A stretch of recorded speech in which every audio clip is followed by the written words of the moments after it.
Time now for our final session of the FEO 2021 Summit, and it's really about partnering with a number of sector associations. You know, we're all in this together, and I think we're stronger when we work together.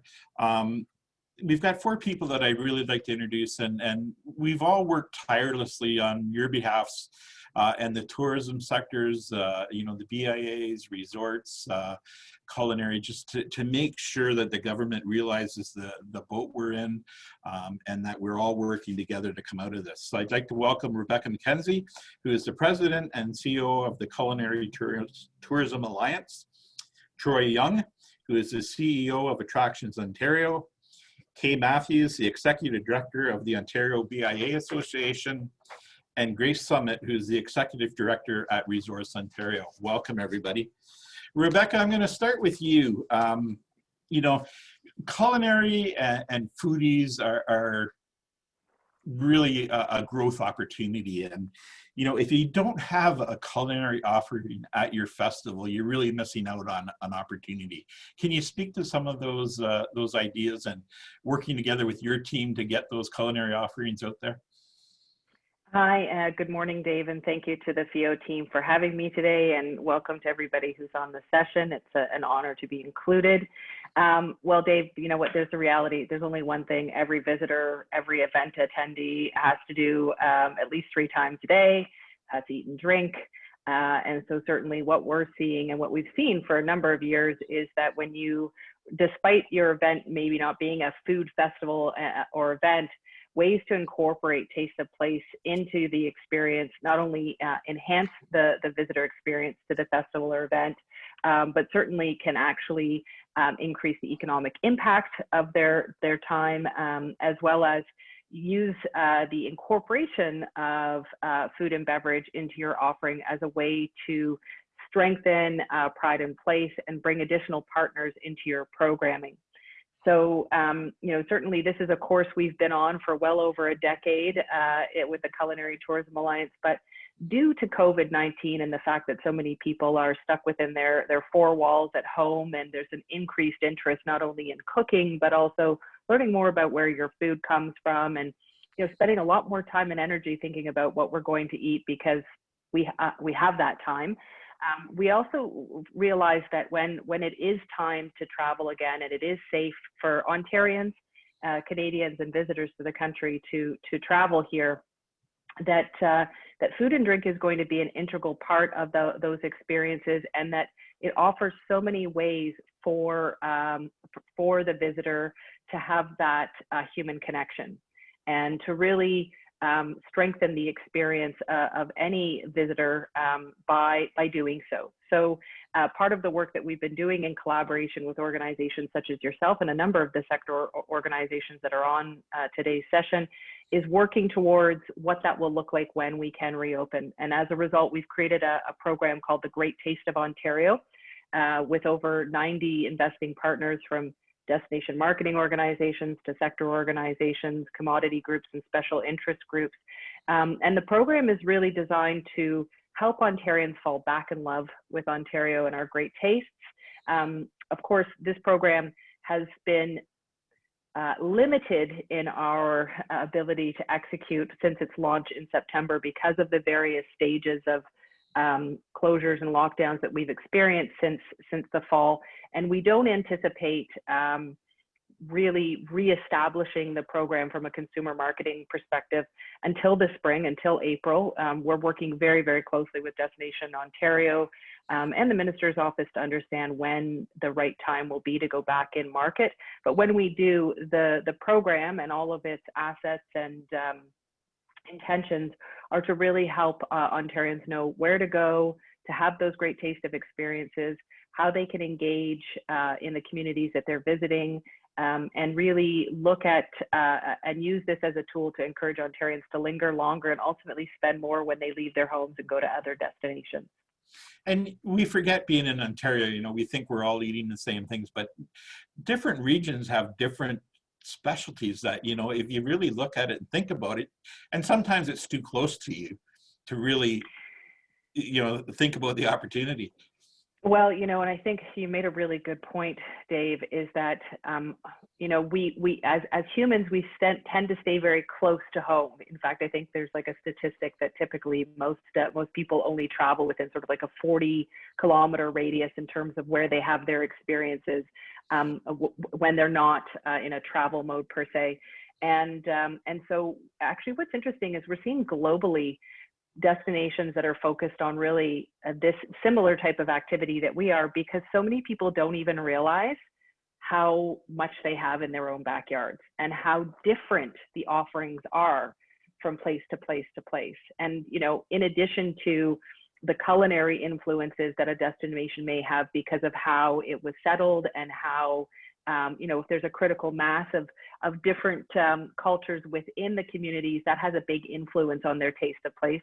And also, of course, we are a huge province. I would like to remind people 8 Irelands fit into Ontario.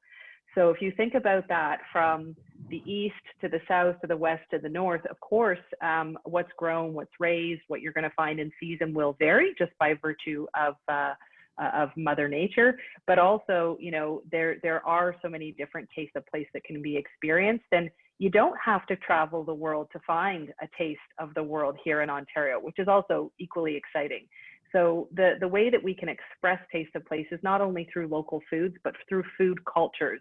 And I really do think that festivals and events play a significant role in celebrating the diversity of food cultures that we have here in Ontario. And we should continue to put that on the front burner, to use a cooking pun, because why not, right, Dave? I'm in culinary tourism. Exactly. But I think this is important as we reimagine what our festivals and events can look like moving forward.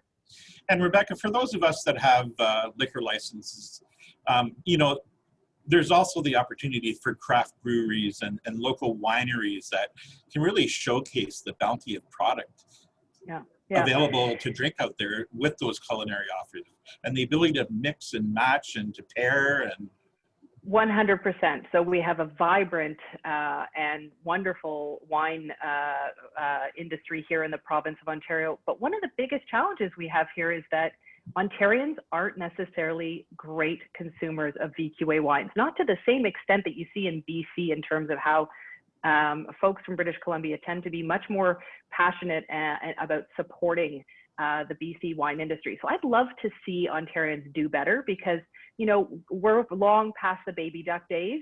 There's great wines that have been and continue to be produced in the province.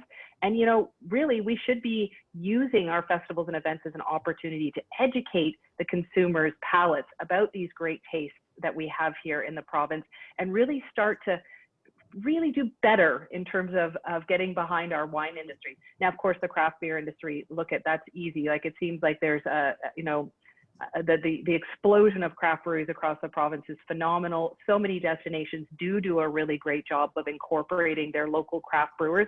But I also know that there's a challenge for a lot of festivals and events, because they're looking for big sponsorships, or they're looking for contra product. And sometimes your small craft breweries, craft cideries, or even craft distillers, they might not be able to play at the same level as the big guys, right? The big brands who have those dollars. I'd really put forward a sort of an opportunity. I'm not going to call it a challenge. I'm going to call it an opportunity to your festivals events to reimagine their sponsorship packages or their sponsorship targets with regards to alcohol. And rather than have category exclusive opportunities that look to get big dollars and big donations from big guys, is how can you create categories where you can still bring those big guys, because I know that it really does boil down to budget for a lot of folks, but also leave space for some of those smaller producers to come in, recognizing that, the big guys in the craft alcohol understand that there's a lot of competition coming. And rather than give exclusivity to them, let them know that part of your strategy moving forward is not only to celebrate and showcase their products, but really build a space for your artisan craft alcohol producers to come in so that they can showcase within your community.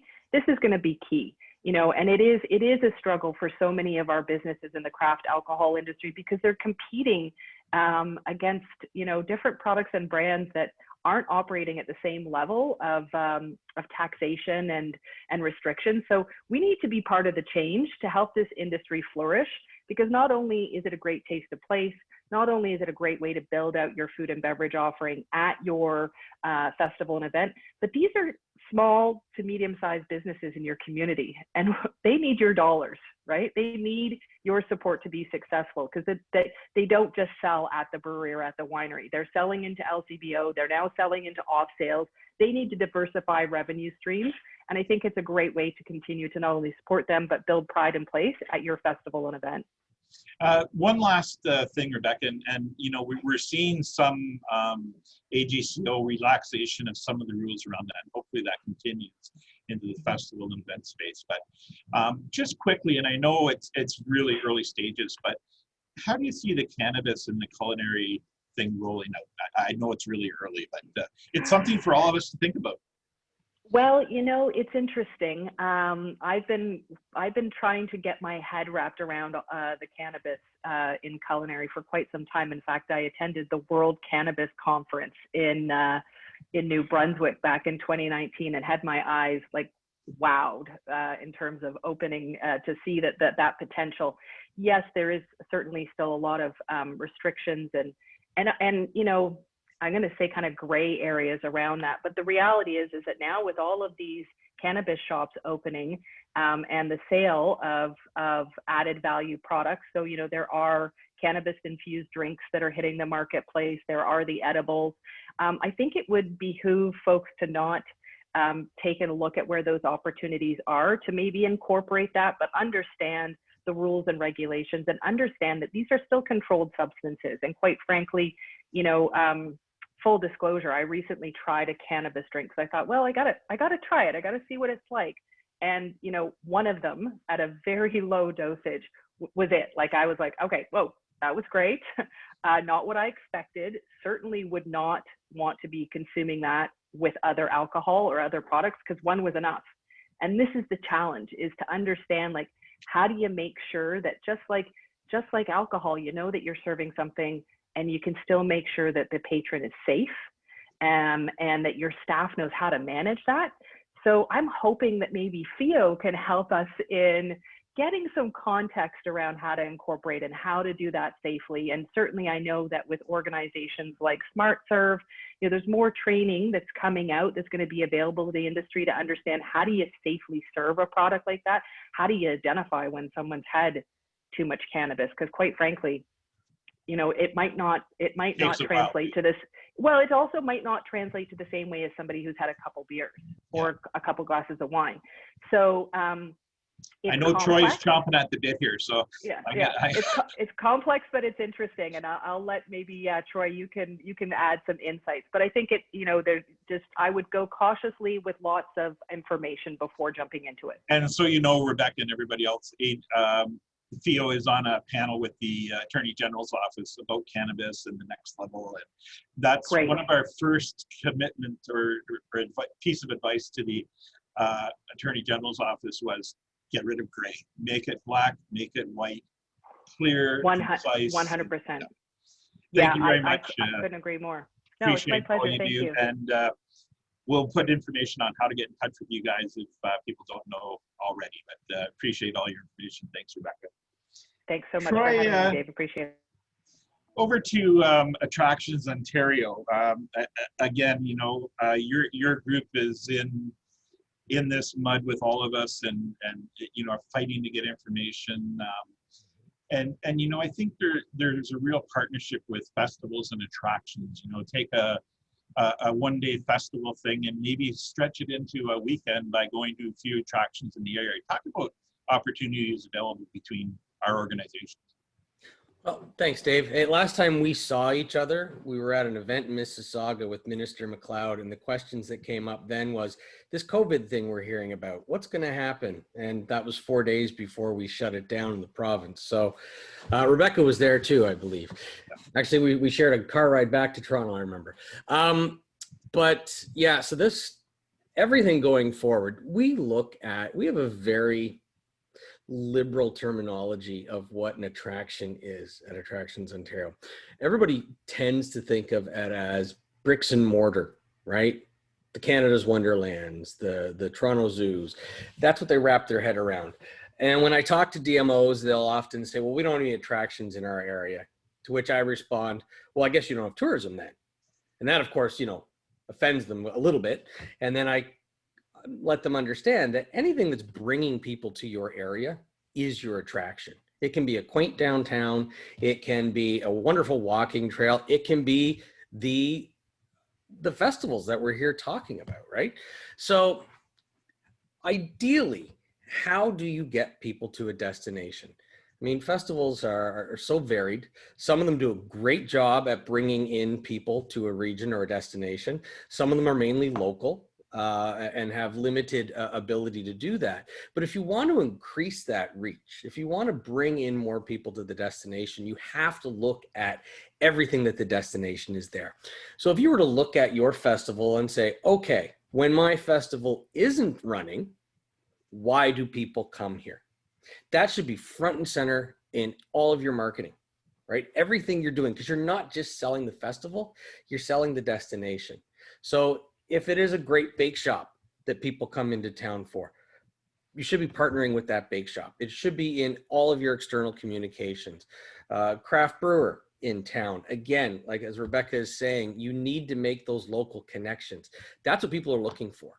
The big brands, yes, they may be able to bring in and bring dollars to you, and that's important, but it's that local connection that are going to attract consumers, right? That's what they want. They want that local connection. So find out what that attraction is. Figure out what is unique about your area. We look at it at Attractions Ontario and basically suggest for every hour of driving that somebody has to do to come to your area, they're going to need about 3 hours of activity to keep them occupied. Otherwise, it's not worthwhile to them, right? The time of enjoyment has to exceed the time of travel. So an hour there and an hour back, 2 hours, I need at least 3 hours then to make it worth my while. And most people would love to have them at their festival for those 3 hours. Is that necessarily going to be enough to attract people? No. So I have to show them what else there is. So at Attractions Ontario, we're very big on the concept of the cluster, because very few attractions on their own can attract significant numbers of people. Canada's Wonderland, there's a waterfall down towards the United States, I think, that brings a lot of people in too. But beyond things like that, and Grace will come in and talk about the resorts, I know, and the resorts are destinations in and of themselves. So we kind of put them in a separate category. But as far as attractions go, there's very few that can draw significant traffic on their own. So everybody, it's all about the cluster. And we say to our members all the time, the attraction across the street is not your competition. They're your best friend. Because you don't know if you're partnering together and pooling your advertising dollars to sell the destination, you don't know which is the catalyst. Is it them that was the catalyst that got people thinking about your region and you were the icing that sealed the deal, or the other way around? You never know. So partnering with as many of your local attractions and experiences is the way that you're going to increase the number of people that are coming to your festival, but as Dave said, extend the length of stay. And that's ultimately what everybody wants to do. And Troy, all of us on this panel were involved with the ministry roundtables and sharing information. And to your point there, and it opened my eyes, because I never really thought of it, but the Museum Association, a museum in town, having them, have an exhibit about what you're doing, or a local library, having displays and books set aside that talk about the history of the event or the culture of what you're, I think a lot of great information came up through that, the cycling groups, the walking tours, the parks and boating, and, it was a real, not eclectic, because we're all in it, like you said, we're all in it together, but it really is about telling that story of your locale. And sometimes you have to tell it for your own people in your own community who just don't realize it's out there. Yeah, exactly. And you never know what encourages someone to make the final decision to travel, right? So even if that local museum in your town seems to be out of step with the nature of your festival, you never know if there's somebody in my party that is perfectly aligned to want to see that museum. And me talking to them about this, maybe they agree to come to the festival because really they want to go to that museum now that they've heard about it, right? So we need to look at the full variety of experiences that are there, and combine them in all of your marketing. I mean, it's more than just your festival.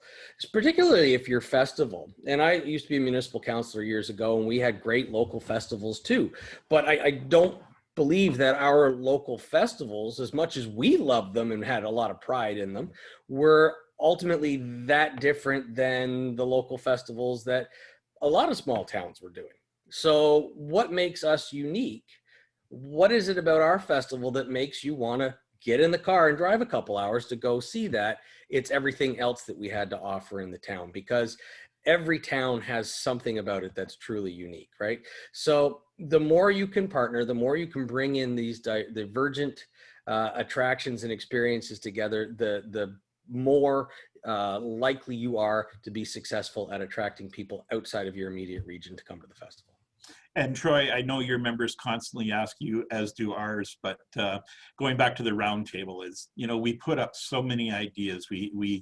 We gathered so many documents, so many surveys, so many results, but we're all still waiting for those answers from, you know, the Ministry of Health and everything. And I know it's frustration, and I don't want to boil your blood, but, you know, we're all in this together, and we're asking the right questions, and we're just all sitting back waiting for that information. Well, we put in our preliminary report from our committee that you and Rebecca and I were all on in May 7th, I believe was the day we put it in. Other than acknowledging that it got submitted, I don't think they've acted on any of it or acknowledged any of it. So I'm finding that there's a little bit of a communications issue with this government. Not so much what they're doing. Some of the things they're doing, I totally agree with. Some of them I question, but that's fine. That's going to happen with every government, regardless of stripe. But I think where they've kind of failed is they've done a poor job at keeping us connected and understanding what's going on and what's driving their decision-making process. And that's a relatively easy thing for them to overcome. They just haven't done it yet, so I don't know why. And again, it's not for our lack of asking. No. Thanks very much, Troy. Some great information there. I'm going to jump over to Kay Matthews from the BIA associations, and you know, hosting events in downtown business areas. You know, it's a natural fit, but it sometimes it's not really a natural fit, and it's difficult to get the buy-ins.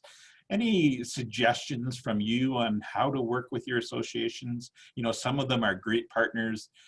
Others, like I said, and just like any instance, are a little bit more difficult to deal with.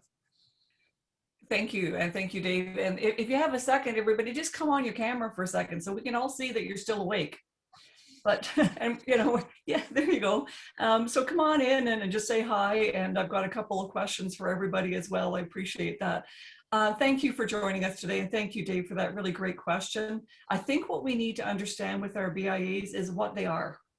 And that's a really great question that we need to know. Do we know what a BIA is? A BIA is the local board of council. Do people know that? Their funds come from an additional levy on the property owners within the geography of the BIA. And the job of a BIA is not to make each individual business better, but it's to make the area a better place in which to do business. So that's the key of who and what we are. Having said that, our BIAs do represent about 60% of all community events that are held in the province of Ontario. So it is a big part of the work that we do, but it depends on the ability of the BIA, and I'm talking about capacity. They are run by small independent boards of management that are represented by the businesses within their area, and they always have a municipal representative. As well, they basically, or as my friends at the Ministry of Municipal Affairs will say, council gives the BIA life and council can take it away. So their first master is to the municipality. And you will find that some of our BIAs are very sophisticated. And then some of them are just really very focused on the best practices, the basic work of a BIA. put up some banners, have a sidewalk sale, and call it a day. So you'll find that different BIAs are at different levels. Some of them recognize tourism, some of them do not. But I want you all to know that the work that BIA is doing is investing in that public realm. And that's a really exciting thing that happens. So they're the ones that are working to bring patios to our sidewalks. They're the ones that are decorating the area to make them better places. Do they actually recognize that what they're doing is tourism? Maybe, maybe not. So I'm going to ask you all a quick question. And the question I'm just going to post, if I can get my mouse to work over here, just like you to answer yes or no on this one. And here's the question. The question is, do you work with the BIAs in your area? So let's just do a quick poll. So as we're waiting for the answers to come in, everybody have a look at chat. You know, I go back to my broadcasting days, and I used to run a creative service department, and sometimes, and it relates to the BIAs because I've had the same experience, is, you know, we go out to a client and we'd say, hey, how did your advertising program work? And they would say, oh man, we had lineups out the door, but it didn't work because we didn't sell anything. Right. Well, the advertising program worked because we got those people delivered to your core. And it's up to you to use and to sell those people. How can we help BIAs coming up with programs that can help activate that audience that we already have on site? Well, and thank you, Dave. That's a great question. I think one of the challenges that a lot of BIAs have is capacity. So, you know, they might have one part-time or one staff person, unless, of course, you get to a bigger BIA area. But the more rural tend to have one staff person. And they're doing everything. They're doing the beautification, they're doing the communications, the social media, the marketing, and the events are a really big space of time. So, you know, to do one event for 2 days could take 6 months of a staff person's time to organize. So show them how you can participate and how you'll make their work a little bit easier. But also, again, understand who they are and what they want to accomplish. If you know that, then you can help them by talking to them about how you as a festival are helping them accomplish that as well. They have to go through a board of directors. It's a very bureaucratic system. We have to present our minutes to clerks and that sort of thing. So you have to understand that some BIAs are just not there yet. But by nurturing them, by continuing to have them as a part of the conversation, and by understanding that partnerships matter. And honestly, this year, that has been the biggest thing that I have learned. While I've worked with partners for many, many years, this year has brought a lot of new faces into my life. And I'm so full of gratitude for all of the new faces and the work that we've done, either advocacy, to tell the story about what we're doing. But the interesting thing from my point of view, BIAs, business improvement areas, were created 50 years ago in Ontario. And they were the first ones in the world, the first BIA form. But this year has been the year that we've actually seen our BIAs be recognized by people, by RTOs, by DMOs, by government, because they represent our main streets. And just a quick snapshot, there would be about 20,000, and this is just from our members' responses to our membership questions, 20,000 accommodation and food locations across Ontario in our BIAs alone. So that's a wonderful number, and another 26,000 to 30,000 that are retail. You can imagine the impacts that our main streets have been having over the past year, and they're really going to be looking to all of you to help to partner in a way. And just the other thing I want to mention, because there's so much to mention, but we were talking and listening to Trillium. BIAs are not allowed to apply for Trillium funding. Because we're connected to the municipality, there are many funds that BIAs cannot get.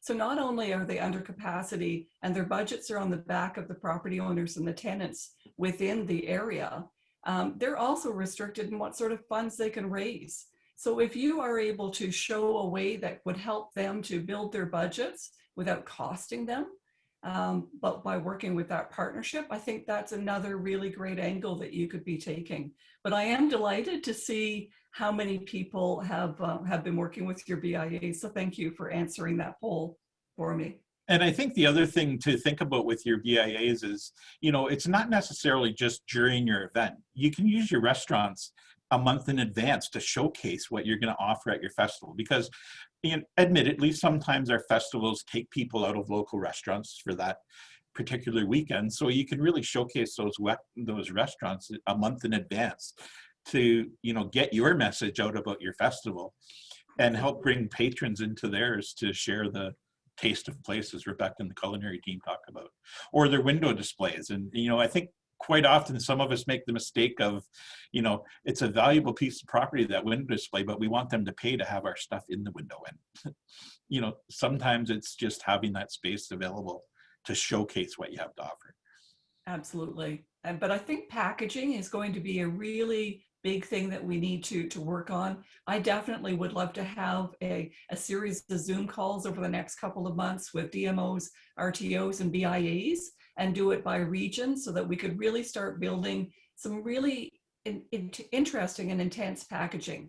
Then we could understand each other's programming and see how we can work together. So if you're interested in something like that, I have put my information in file and I'm just in the chat here, because I think this would be a really great step for us, because we actually have a wonderful opportunity. And that opportunity is that people are going to be traveling a little less, but they will be traveling a lot more within Ontario. So how can we package ourselves together in full partnerships and full robust partnerships? And I think the best way is by things like this, Dave, where we've had this opportunity to come together, but let's have some dedicated conversations by region on how we could package ourselves and tell our story about all of the amazing things that we have to offer. And for those that don't get it, this is where we can maybe help you out, and some of our members who have good relationships with local BIAs, is testimonials and ideas of how you've interacted and programs you've run with the BIAs that, you know, have been beneficial to both partners. Absolutely. And I'm seeing the chat. There's a lot of people actually telling their stories about how they worked with BIAs. And of course, a BIA it needs to be strengthened. It needs to have a strong board and strong strategic plan. And these are always things that we need to nurture as we go along. But they can be wonderful partners and they can create unbelievable success. What often BIAs will do is they'll start to nurture a new event. They'll start to nurture an activation or an animation, and then they're really looking for partners to take it and make it bigger and better from there, because they can innovate, they can incubate, but they often cannot sustain for the long term, and that's where partnerships can be really, really helpful. Thanks very much, Kay. Very good discussion, and hopefully a good opportunity for everybody out there to get in touch. Grace Sammut from Resorts Ontario. Welcome, Grace, and thanks for your patience waiting for your turn. But I think resorts are a unique opportunity with festivals and events, and as everybody's talked about, extending that stay and you know, a variety of different information and things to do in that locale. Can you talk about, you know, Resorts Ontario and how you guys work? Absolutely, Dave. And thank you again for the opportunity to join you today. You know, it's funny, when Troy was speaking, I was thinking the words that came into my head was, we are all, the magic is in all the elements we together offer. Because when you think about demand generators and in terms of what is actually driving people, you know, sometimes we know with targeted marketing, but sometimes we don't know how we're accessing those customers. So for us, it's all about partnership. And with my sector colleagues, we have worked really, really closely. What we have really found as Resorts of Ontario this year is how important it is to be flexible, to communicate, to partner, to be collaborative, and to be relevant. And so the key around working together for us is, if everyone wins, then that's the ideal partnership. Because if you partner with organizations and, you know, the benefit is only one way, then you're not likely to have that success again. So Resorts of Ontario has certainly had to pivot significantly, as we all have, with the challenge. One of the expressions is, you know, we're all in the same boat, but our boats are different. Some of us are in yachts, some of us are in canoes, some of us are holding on to Put our finger in the plug. a lifeline to get through it. And so, you know, we've had to think differently. We've had to, and the word innovative is certainly overused, but, you know, to the culinary piece, resorts offer a variety of activities, recreation, coming together for people. And to Rebecca's point, food is an essential part of the overall resorting experience. And so for some resorts, they're full service, and for others, they tend to be based on the accommodation. And that's the piece that's the magic that we offer in the, you know, the partnership puzzle. So on the dining piece, we had to think so out of the box. We have resorts for Mother's Day. Resorts were still not open, but they were using that opportunity to reach out. They were using that opportunity to communicate. Today, we've talked a lot about relationships. That has been absolutely vital in all of this. And I think the COVID threat has offered so much crisis, but it's also offered us so much opportunity in how we can look at business differently. So just to go back to an example of Hockley Valley in Orangeville, they did an amazing Mother's Day package. You know, mothers don't like to cook. You know, the partners and husbands like to, and families like to treat their special mom. And it was such a great opportunity for that resort to think out of the box and work locally. So for us, as demand generators, I think it is absolutely vital that we keep that communication open. We are all pieces of that essential puzzle. There is magic in what we do. I love what I'm hearing today. And I look forward to the opportunity of finding out how we as an association can broker that contact with resorts. Some resorts are not able to partner because they are destination. But again, people, those amazing crowds that are coming to festivals, there's a reason to come and they can add it onto their stay. So again, back to Troy's point, we don't actually, the old expression is, if I knew which 50% of my budget worked, I'd save a lot of money. Well, at the end of the day, you know, if we keep doing what we're doing, I think we're all going to be certainly better. I think Ontario has done an amazing job. We could not do this without talking and working together and coming together with clout and having that big voice and working together with private and public sector.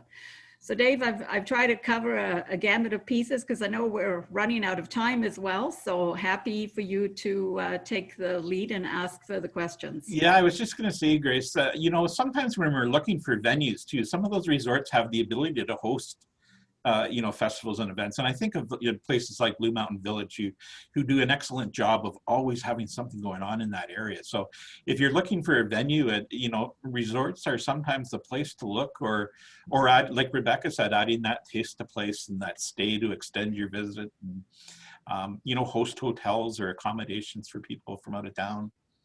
Absolutely, Dave. One of our pre-COVID problems was how to shore up our off seasons. We always looked at how are we going to be innovative about driving spring, summer, and winter business so that we can be truly year-round, even though we do have obviously businesses that are incredibly focused on winter. So resorts would be well positioned to work with festivals, particularly in the shoulder seasons. July and August tend to be problematic because they tend to be, you know, peak periods. And of course, the one benefit of COVID is that we've kept Ontarians home and they've discovered the great jewels we have in tourism and hospitality. But absolutely, as an association, a lot of our resorts currently work with many of your festivals now, and some of them even in the summertime, depending on the nature of the product.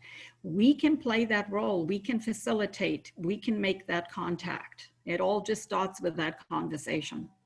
And I think, Grace, you mentioned it, but the shoulder seasons, and I think as festivals and events evolve, I think that once a year type event really needs to start looking at how can we work something out into the shoulder season. And I think, with what you talked about, what Troy talked about, and Rebecca talked about, that taste of place, that you might have your festival and event in August, but you might do something in November for a taste of place, which highlights your festival, highlights the resorts, and involves the culinary aspect to bring it all together and support both of you in what is normally a slow period. Absolutely, Dave. And I think the pivotal piece is we each have our own strengths. So to your point, if a festival is organizing something in the spring or the fall, we have databases. We can do packaging. I think Kate touched on the strength of packaging. When you put a package together, and again, you pull all of those assets together in terms of experiences, something to the effect of what Troy was talking about, you can really drive a whole bunch of new business for all the players. Again, everybody, thank you very much. A wealth of information, a lot of information in the chat. We've recorded these sessions, so if anybody wants to go back and revisit them, we thank all of our panelists. And this concludes our FEO Summit 2021. We've got so many people to thank, and it starts with our dedicated staff, Deb, Jay, and Pinky. Amazing job, 4-person staff. I think we pulled this off great all month, providing content and information. I want to key out 2 board members that really went above and beyond for us, Ann Barker and Landon Logie. Just a spectacular job. We had other board members hosting different talk rooms and helping us out throughout the process. And to all of our partners and our suppliers, we can't do this without all of your support. For our sector groups, thank you for taking the time to talk to our members and come up with, concrete ideas on how we can grow all of our businesses. I think it's key to moving forward.